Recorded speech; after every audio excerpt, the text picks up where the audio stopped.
Welcome to the Genius Factory. Enjoy the video. You start by launching Chrome Music Lab and picking Songmaker. This is where control is fastest. You'll set tempo and scale first, because that determines rhythm and harmonic choices.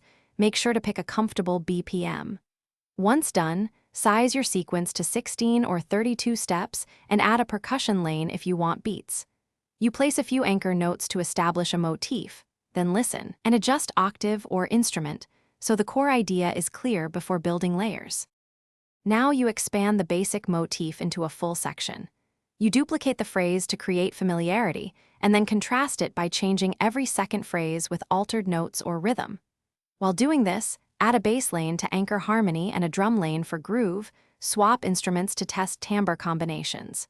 Make micro adjustments, move notes by one step or reduce velocity to sculpt tension.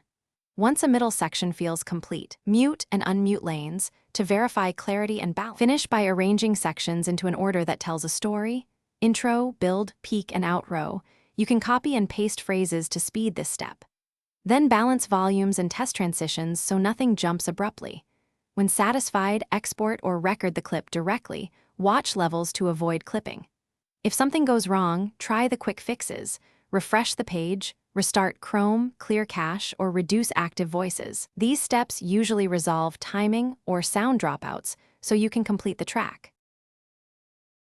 Thanks for watching. If you found this helpful, don't forget to like and subscribe.